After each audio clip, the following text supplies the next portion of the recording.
We want The Hobbit to be a visual experience that goes several steps beyond Lord of the Rings.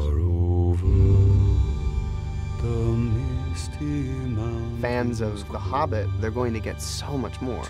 Dungeons deep and caverns. You'll get taken on an amazing ride.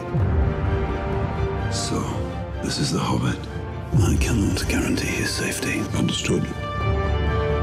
You will see more of Middle-earth than you've ever seen before. I think that people will see more than once. I know I will.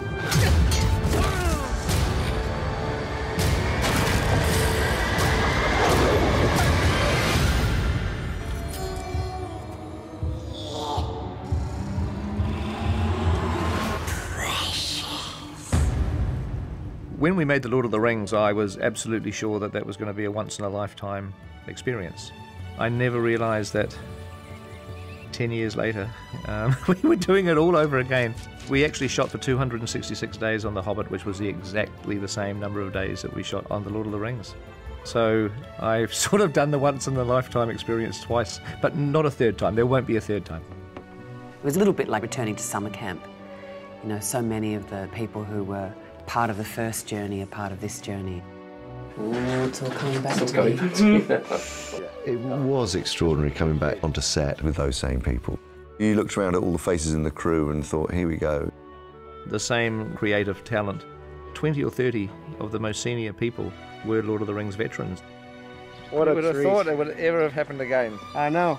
To have a chance to return, pop the wig on and the feet on, it kind of feels like I've stepped into a time machine.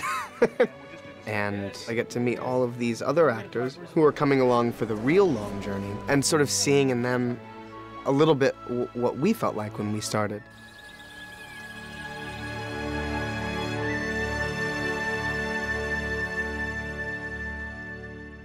The Hobbit is actually Professor Tolkien's most beloved book, and it's your first introduction to Middle-earth for a lot of readers. The story of The Hobbit takes place 60 years before the events in The Lord of the Rings. Bilbo Baggins. I'm looking for someone to share in an adventure. We join Bilbo, as the book The Hobbit does, as a kind of home-loving, fairly solitary hobbit. They like their comfort, they like their food, and they treat strangers with suspicion. So the worst thing that could happen in Bilbo Baggins' life is to suddenly be dragged off into a dangerous adventure. Mr. Baggins? At your service. Fortune comes knocking on his door in the shape of 13 dwarves.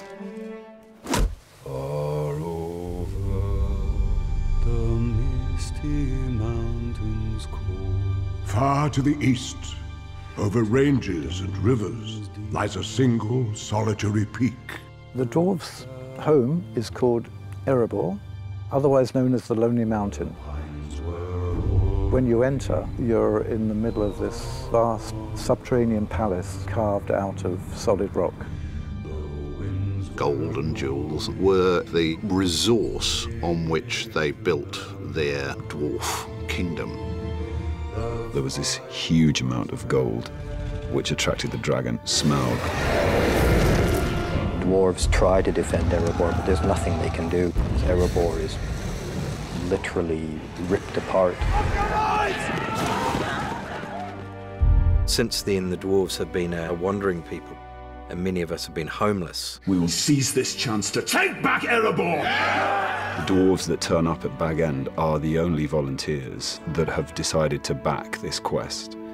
13 people. You asked me to find the 14th member of this company, and I have chosen Mr. Baggins. Me? No. The one thing with hobbits is that they are very stealthy, and that's exactly the quality that Gandalf the Wizard is looking for. You'll have a tale or two to tell when you come back. Can you promise that I will come back? No. Which brings us to the question, why does he go then? And of course, why he goes is because he knows he will never ever have another opportunity like this. Wait! Whoa. Welcome, Master Baggins, to the company of Thorin Oakenshield. Thorin is a direct descendant of a line of kings that stretches almost back to the beginnings of the dwarvish race itself. He's gone from prince to pauper, and he's a battle-hardened warrior. He has a fierce sense of honor, but he's been hardened by life, so his outer shell is pretty impenetrable. The dwarves, they're an incredibly proud race.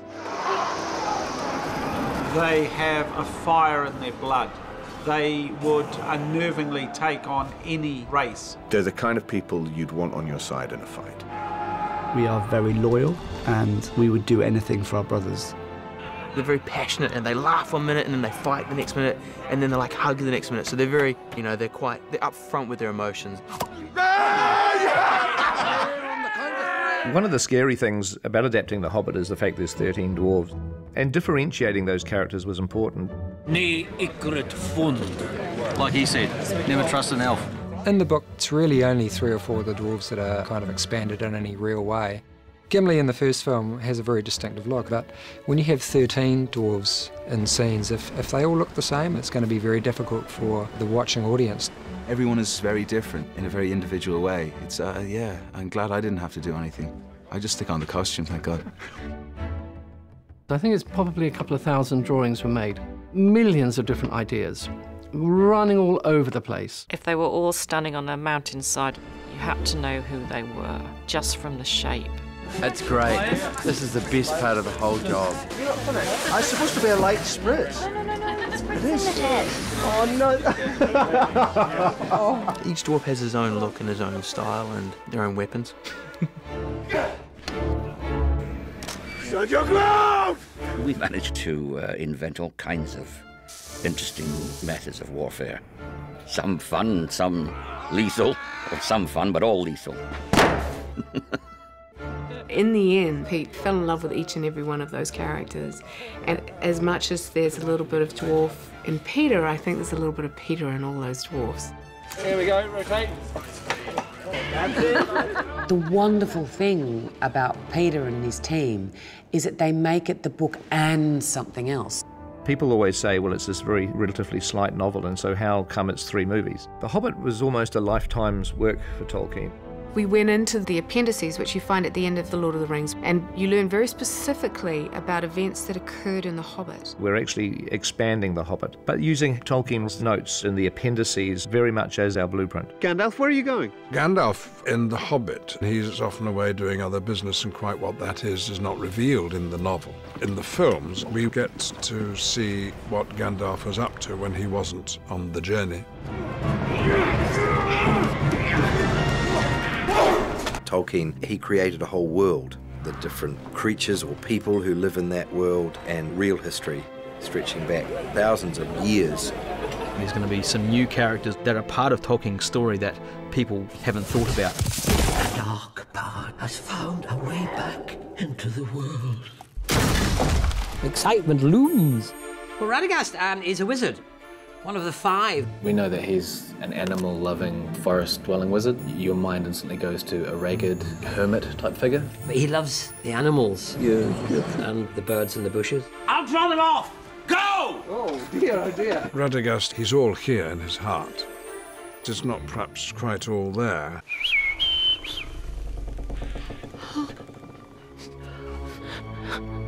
The trees! They're diseased! Radagast discovers that something's going wrong in his immaculate forest. Trees are dying, animals are dying. Something's wrong, something's terribly wrong. Middle-earth seems to be just beginning to rumble and tumble.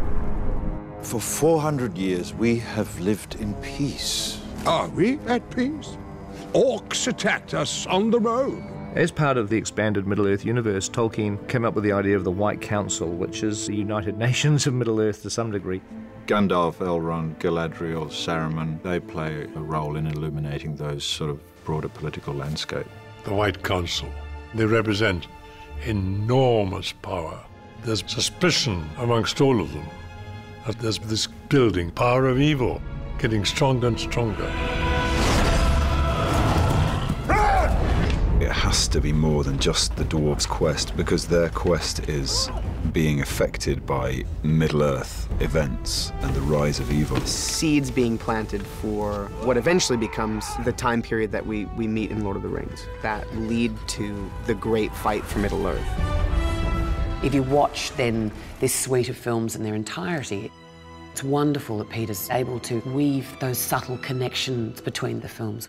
One of my favourites is an older Bilbo telling children the tale of his run-in with 3 large mountain trolls. So there I was, at the mercy of 3 monstrous trolls. The great thing about The Hobbit is we get to see it. Bilbo's encounter with the 3 trolls, William, Bert and Tom, is one of the most iconic passages from the book, and it was something we were really looking forward to bringing to the screen. 3 of us dwarves, Mark, myself and William, are portraying the trolls as well.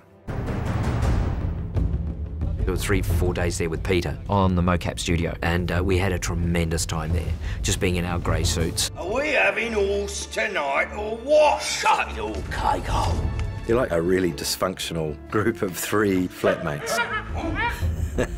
Directing is partly the same, really, apart from the fact that the actors look rather silly. I mean, who would want to walk around all day with a camera pointed right at their nose?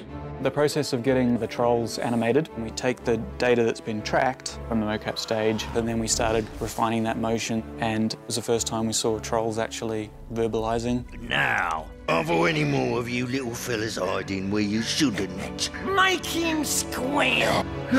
Out of this colourful group of dwarves and wizards, and there's elves, and the story of The Hobbit is to take Bilbo, as played by Martin Freeman, the young, conservative, very safety-conscious Bilbo, and to see him transform. I have never used a sword in my life.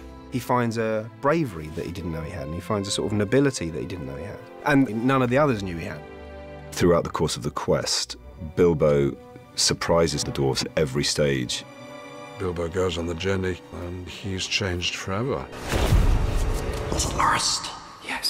Yes, and I want to get unlost as soon as possible. Now keep your distance. I'll use this if I have to. I can't wait to see it. That beautiful book that Tolkien wrote in 1937 come alive for people. There's a team here